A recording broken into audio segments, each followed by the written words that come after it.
terdengar dari pendopo desa. Di bawah pohon beringin tua, kisah lama kembali diperbincangkan. Desa ini bukan sekedar tanah tempat berpijak saja, tetapi warisan leluhur yang menyimpan sejuta misteri.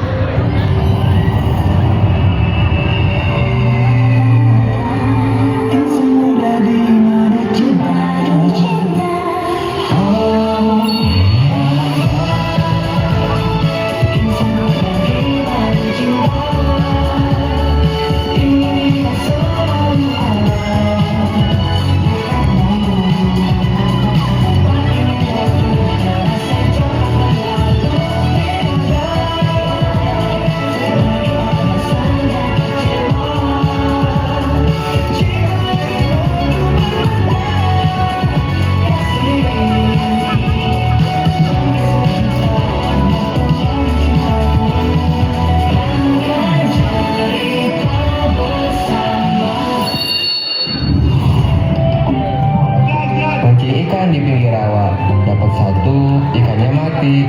Bekerja bareng sambil tertawa, hilang kari penat di dalam hati. Beli mangga ke pasar baru, jangan lupa beli kuaci. Warga desa kompak selalu, bikin nyaman tinggal di sini. Wah, semangat sekali ya hari ini.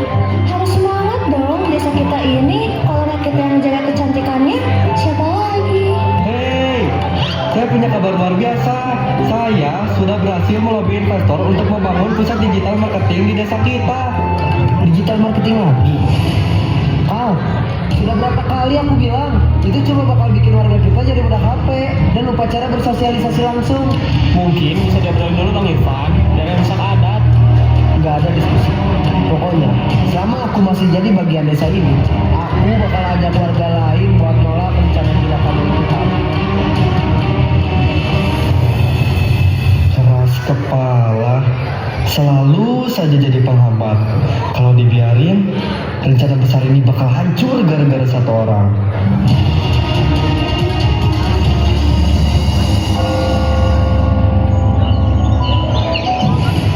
Semuanya mohon dibaca dulu. Ini surat persetujuan untuk pembangunan pusat digital marketing. Kalau kita tanda tangan, produk kenyamanan kopi kita bisa dijual ke luar negeri loh. Wah, kalau beneran bisa dijual mahal ke luar negeri, aku setuju banget, Kak. Biar kerajinan aku nggak cuma numpuk di rumah. Iya, saya juga setuju. Anak muda sekarang kan butuh kerjaan daripada mereka lari ke kota semua. Tunggu. Jangan mau dibohongin sama kertas-kertas ini. Van, apa-apaan kamu? Saya cuma kasih penjelasan keluarga. Dengar semuanya. Pusat digital ini cuma pintu masuk buat orang asing rusak desa kita. Besok-besok, anak-anak kalian bakal lupa caranya ke sawah karena sibuk main HP. Dan budaya leluhur kita bakal hilang. Tapi kan, Van, kalau ekonomi kita maju, bagus buat desa. Maju apanya? Itu namanya menjual identitas demi uang. Saya tidak setuju. Dan saya minta kalian juga jangan mau tanda tangan. Benar juga kata Irfan, saya takut nanti banyak orang luar masuk dan malah bikin desa kita nggak ada lagi. Saya nggak mau tanda tangan. Van, kamu menutup mata dari kenyataan. Kita ini butuh kemajuan supaya bisa bertahan hidup. Kamu egois kalau cuma mikirin ketakutan kamu sendiri. Kalau rencanamu itu benar-benar baik buat budaya, mereka nggak akan hancur. Pulang aja lah kal, simpan kertas sampahmu ini. Kal, udah, masih ada warga yang setuju kok. Kamu lihat kan, Mim? Dia bikin warga mikir aku ini musuh mereka. Irfan memang keras kepala kalau bicara soal adat, tapi bukan berarti rencana kamu gagal total kan? Aku gak akan biarin satu orang menghancurkan masa depan desa ini. Kalian pulang saja duluan.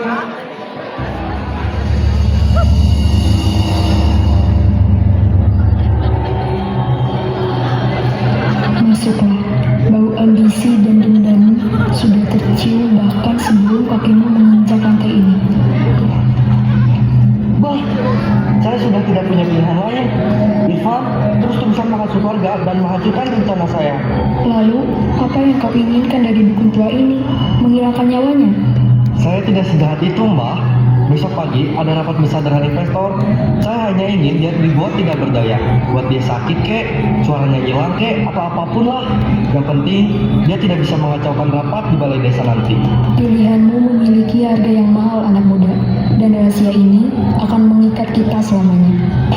Lakukan saja sekarang. Saya tidak mau masa depan desa ini hancur karena dia. Siapa orang itu? Kenapa ibu mau melakukan hal sekeji itu lagi?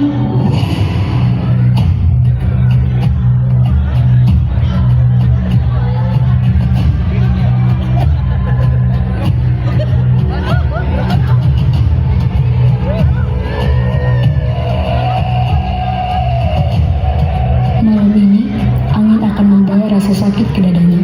Suara akan terkunci, dan raganya akan lahir sebelum matahari terbit.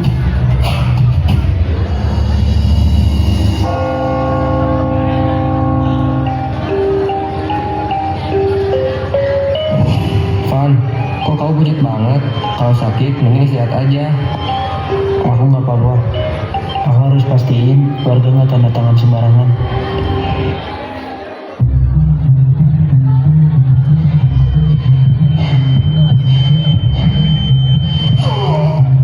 Astagfirullah, Irfan, kamu kenapa?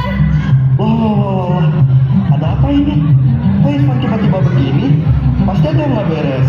Ini pasti lah kalian. Mereka yang paling gak sabar mau proyek di jalan. Kalian sengaja nyediain Irfan pakai cara kotor ya? Sumpah, aku nggak tahu apa-apa, Bim. Jangan asal fitnah. Halah, siapa lagi kalau bukan kalian pengait desa? Aku nggak. Astagfirullahaladzim, berhenti kalian. Balai desa ini tempat musyawarah, bukan tempat adu otot. Irfan sedang sekarat, bukannya ditolong malah saling fitnah. Bimo, Galuh, tahan emosi kalian. Warga sekalian, mohon tenang. Saya tahu kita semua khawatir dengan Irfan, tapi investor sudah dalam perjalanan. Kesempatan pusat digital marketing ini tidak akan datang dua kali. Ayo, selagi ada waktu, kita selesaikan tanda tangan persetujuannya sekarang.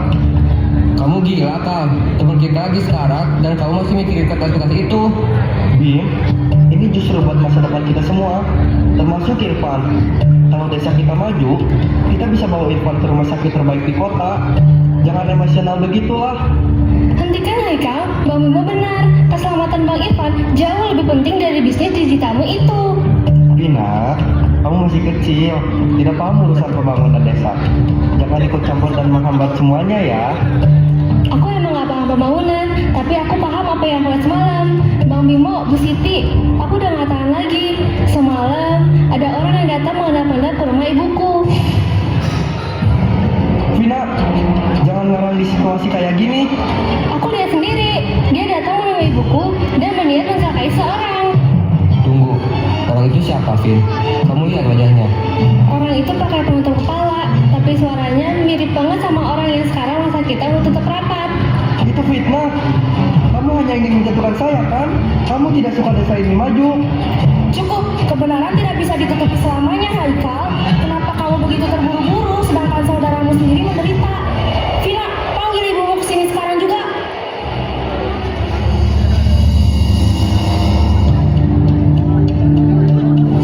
Marwah, bicaralah yang jujur. Apa benar kamu telah mengirimkan sesuatu yang buruk kepada Intan atas suruhan seseorang? Benar, Bu Siti. Semalam Haikal datang meminta saya membungkam Irfan agar tidak bisa mengacaukan rapat. Tapi saya sadar, ilmu ini tidak akan membawa berkah bagi desa kita. Haikal, tega-teganya kamu. Aku hanya ingin desa ini maju. Aku tidak bermaksud mencelakai sejauh ini. Niat baik tidak boleh dilakukan dengan cara yang jahat. Segera sembuhkan Irfan sebelum terlambat, Marwah.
aku sampai aku tega menyakiti saudaraku sendiri. Aku siap menerima sanksi apapun kok. Setelah aku pikirkan lagi, desa kita memang harus maju. Aku setuju dengan rencana pusat digital marketing itu, tapi ada syaratnya. Hah? Apa itu, Van? Syaratnya adalah digitalisasi ini tidak boleh menggantikan jati diri kita. Pusat digital itu harus jadi tempat untuk memamerkan budaya kita ke dunia, bukan malah membuat kita lupa cara menari, cara menenun, atau cara bergotong royong. Kita maju bersama teknologi, tapi tetap berpijak pada tradisi. Nah, aku setuju, Van. Kita akan jadikan pusat digital itu sebagai jendela budaya di desa kita. Nah, kalau begini kan enak. Burung dara, burung merpati, terbang tinggi mencari sarang. Kalau sudah sehati sejiwa begini, hati senang, tiada kepalang. Burung pipit di atas dahan, terbang rendah ke arah rawa. Mari kita rayakan perdamaian, satukan langkah dalam gembira.